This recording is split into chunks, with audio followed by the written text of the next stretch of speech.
Bon, apparemment, d'après les retours de la dernière vidéo, je parlerai moins du nez quand je parle comme ça. Je me force un peu en vrai, mais apparemment c'est mieux de ce que j'ai compris. Je parlerai moins du nez quand je parle comme ça, donc bon, je vais essayer de faire ça. Ah oui, bienvenue pour une nouvelle inversion. Déjà, on va commencer les choses proprement. Aujourd'hui, on va parler jeu de rôle. Alors déjà, on va commencer par un petit truc très simple. Oui, j'enchaîne directement parce que j'ai envie. J'ai pas non plus masse de temps aujourd'hui, donc je vais essayer de faire court pour une fois. Donc, qu'est-ce que c'est que le jeu de rôle? Alors, le jeu de rôle, c'est quelque chose d'extrêmement simple. C'est quand tu te réunis avec une bande de personnes pour jouer à une aventure quelconque. Donc, avec une des personnes présentes qui fait le maître de jeu, le MJ, et les autres qui incarnent des personnages.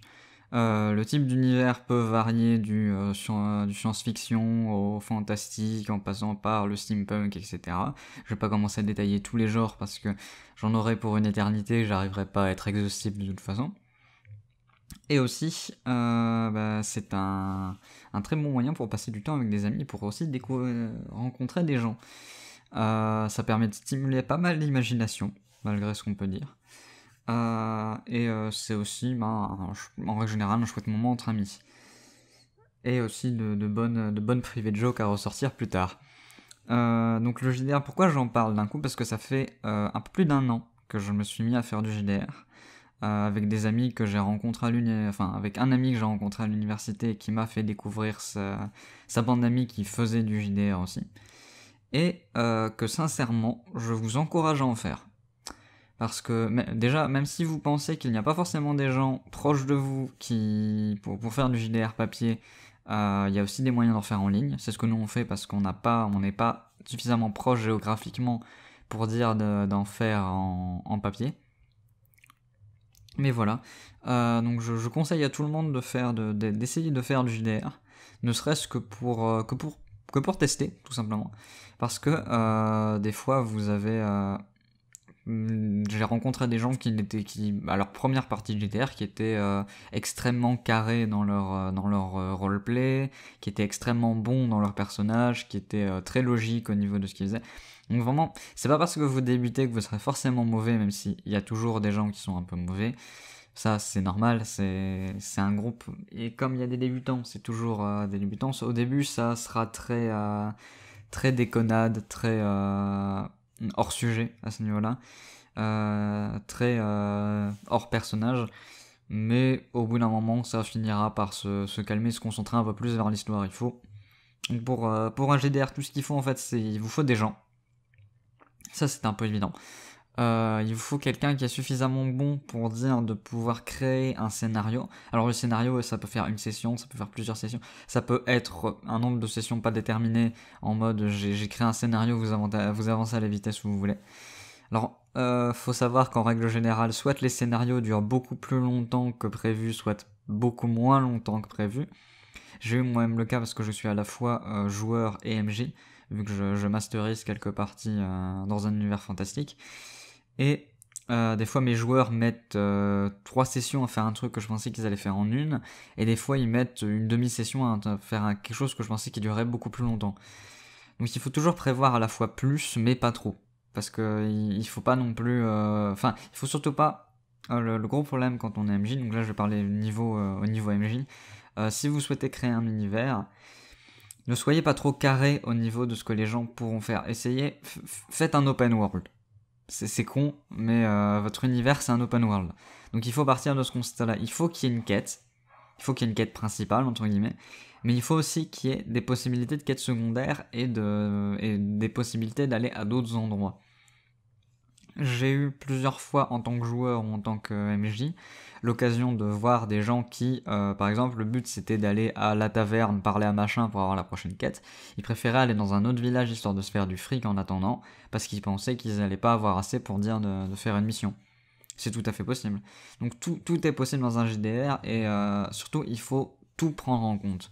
C'est-à-dire que ça c'est un problème que je vois au niveau de certains joueurs, au niveau de certains MJ que j'ai pu voir. Il y en a certains qui prennent pas assez en compte le fait que dans l'équipe il y a tel personnage, par exemple un voleur.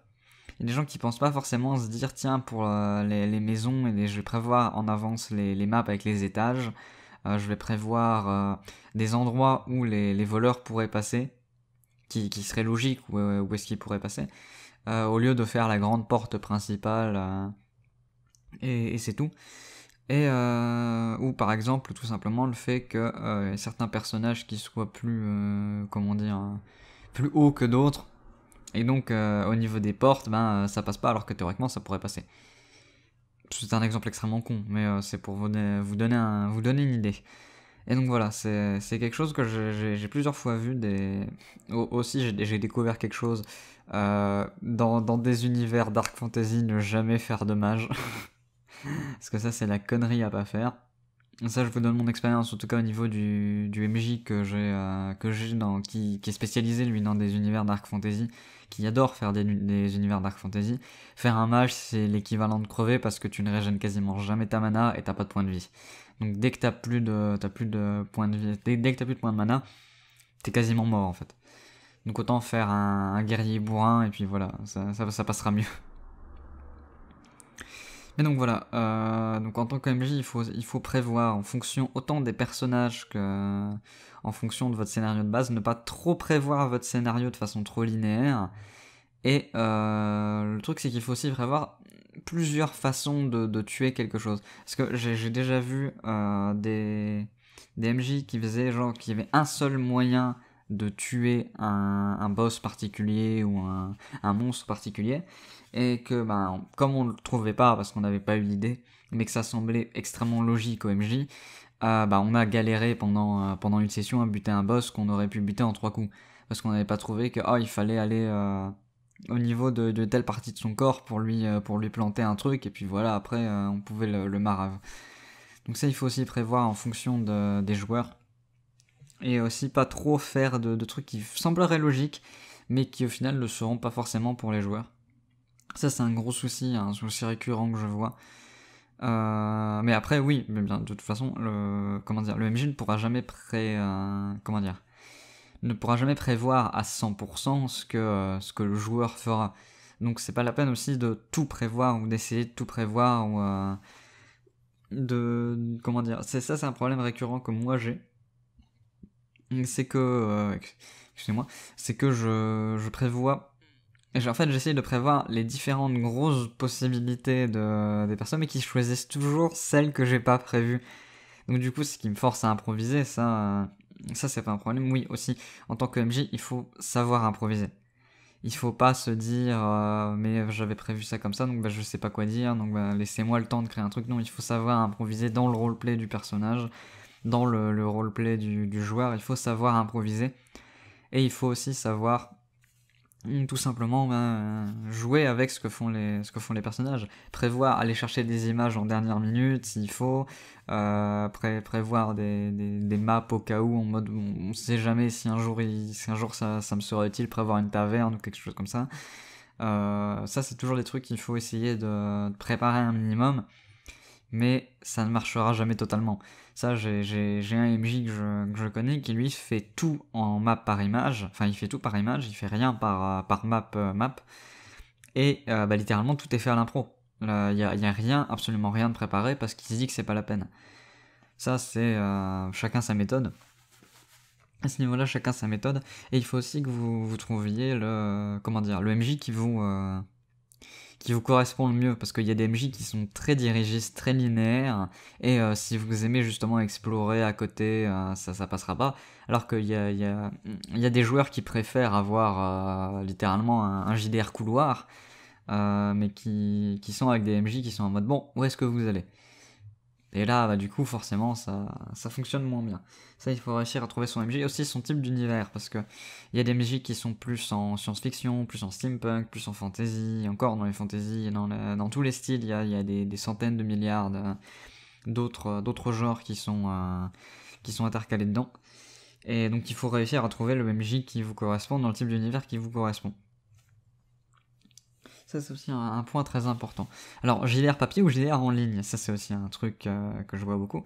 JDR papier, si vous pouvez vous réunir de façon régulière à plusieurs dans un endroit où vous savez vous pouvez passer une soirée par exemple chez un ami ou quelque chose comme ça, c'est parfait, ça il n'y a pas de problème, faites-le. Le JDR papier sera toujours meilleur parce que vous pourrez toujours donner plus de consistance à votre personnage.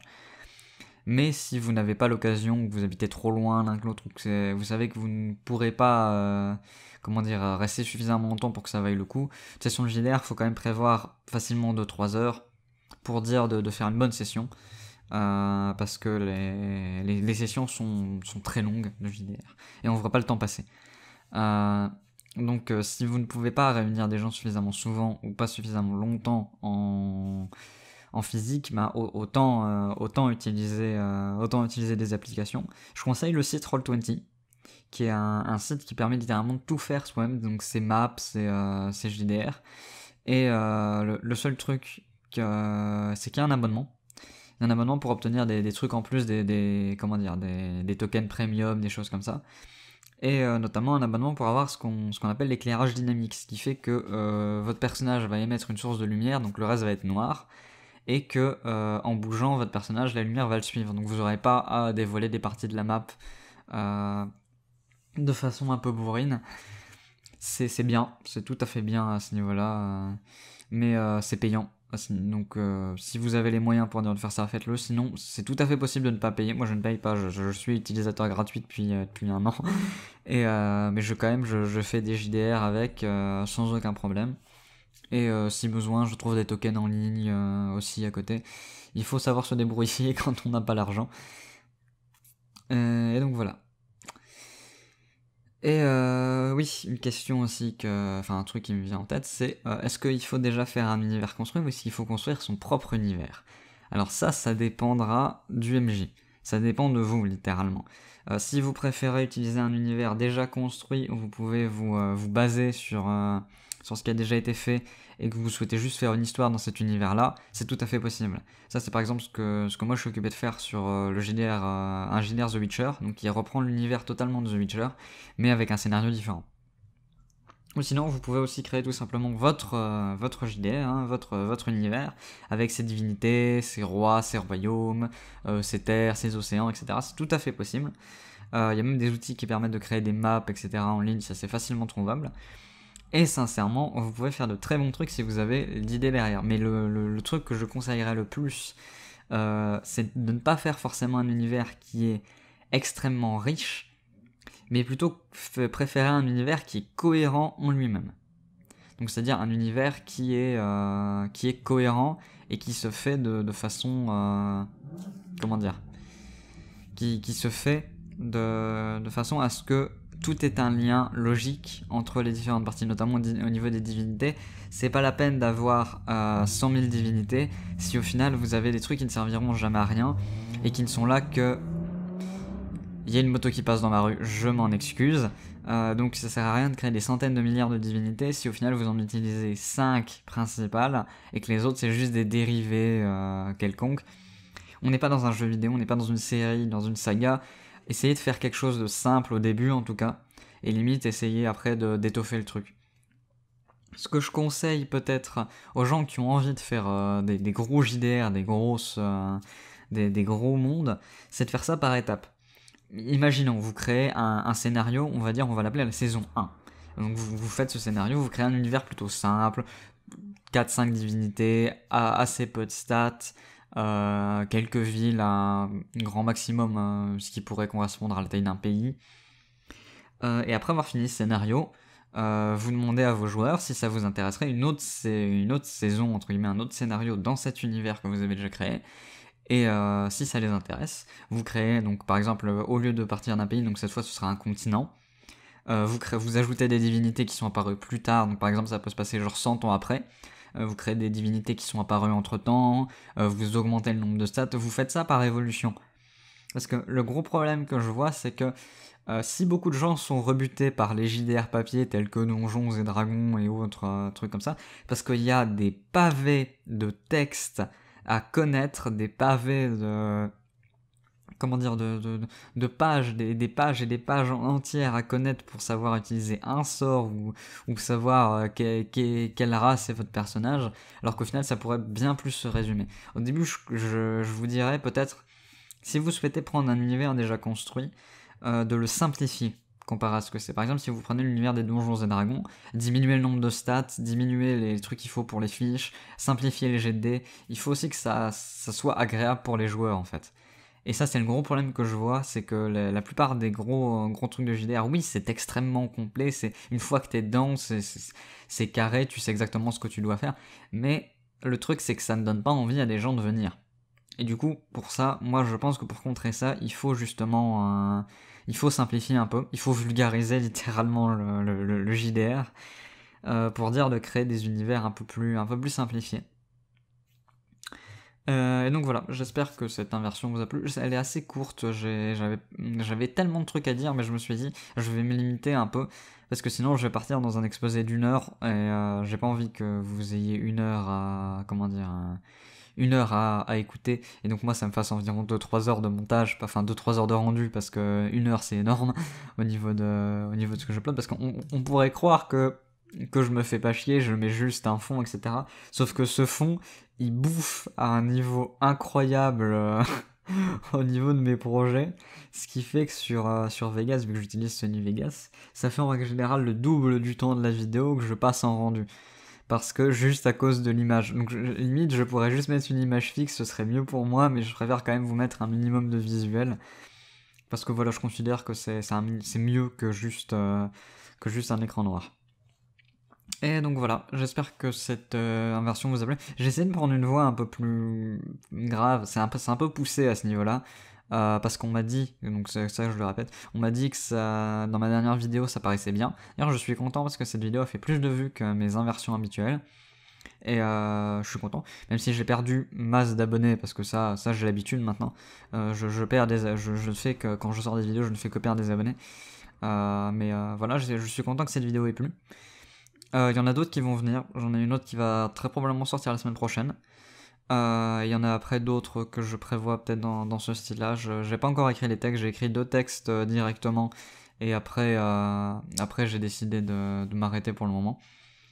Parce que le premier était encore assez sobre, le deuxième a été beaucoup plus dur à écrire et à tourner. Parce que ça me rappelle des souvenirs qui sont un peu plus néfastes à ce niveau-là. Et donc voilà, j'ai préféré me donner, montrer mon vrai moi, pas d'essayer de cacher qui j'étais. J'espère que ça vous plaira. Parce que en attendant, j'ai des gros projets qui me prennent masse de temps, mais en ce moment j'ai juste pas le temps en fait. Là je suis actuellement occupé de réviser. Donc je tourne cette vidéo entre 2 révisions, parce que mon cerveau est occupé d'exploser. Donc je suis occupé de réviser pour mes examens de septembre, parce que c'est simple, si je ne réussis pas à mes examens de septembre, je vais devoir travailler. Mes parents n'acceptent plus de me payer mes études, donc j'essaye de bosser, je charbonne comme pas possible pour dire de réussir, mais bon. J'ai aussi besoin de faire autre chose à côté. Mais j'ai pas le temps donc de bosser, de faire des recherches pour mes prochaines vidéos.